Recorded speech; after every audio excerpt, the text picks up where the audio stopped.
Okay.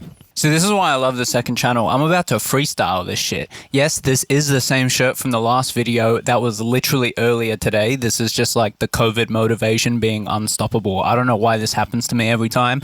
I gotta do shit. If I'm gonna have COVID, I better do shit. I have become the world's greatest photographer in 30 days. That's right. I'm doing a 30 days video.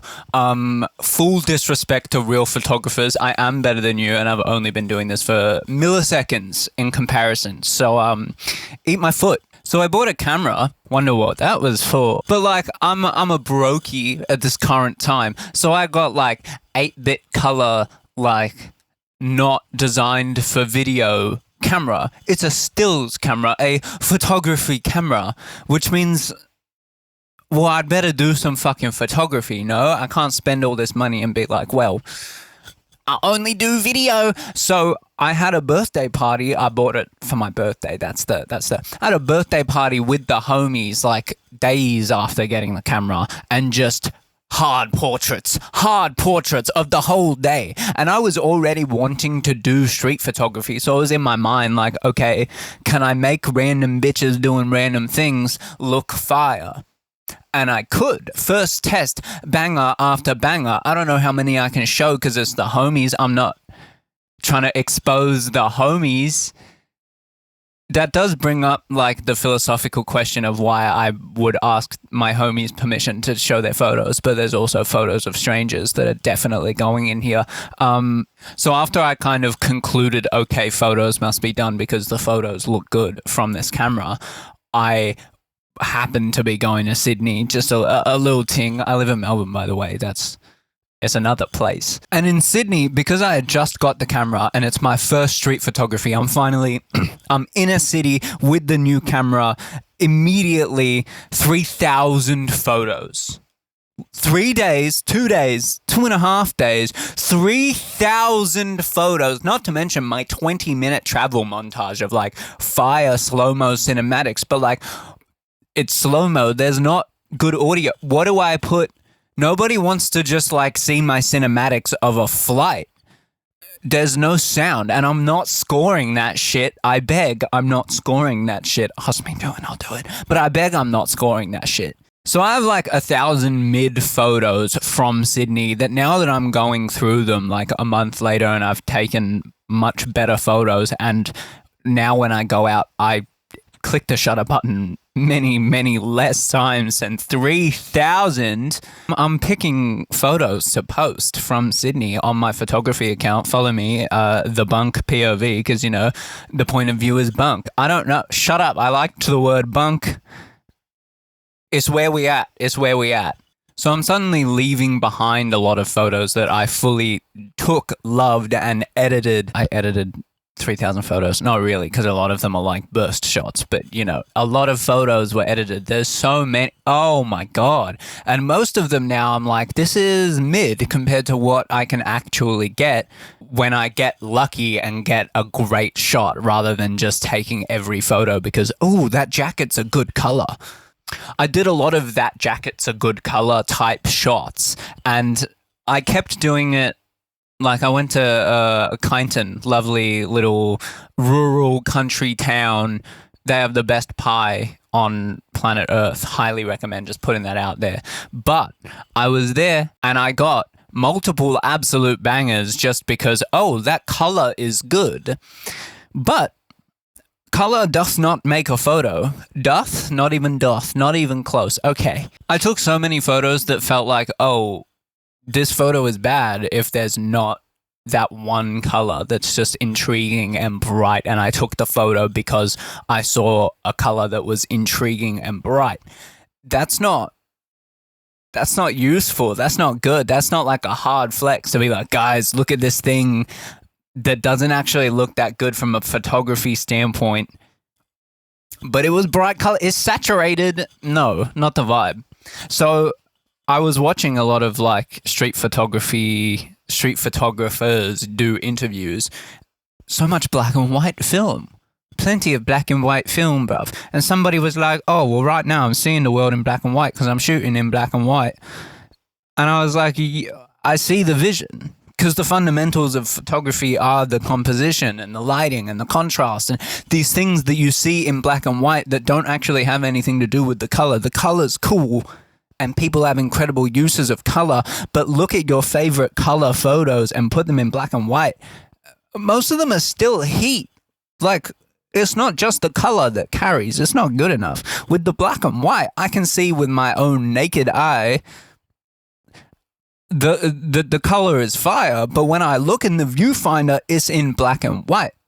I'm shooting in black and white, and because my camera captures the stills in RAW, why the fuck Sony 8-bit color in the video, but you can do the RAW photos? What the fuck?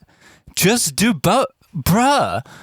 Anyway, I can take a photo in black and white, and after the fact, flip the color back on if I wanted. So when I'm looking in the viewfinder at the black and white, I'm focused a lot more on how do I make this look good from the standpoint of the composition and the lighting, and literally where bitches is at, the blocking, if you will, because obviously I'm actually learning cinematography. That's what I'm here for. It's the photography is just happening on the side. The reason some of the frames look so nice is because I'm trying to shoot a couple TV shows out here. Don't worry about it.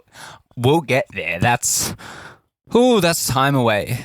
Well, one of them's not too far away, but it's long. It's long. It's long.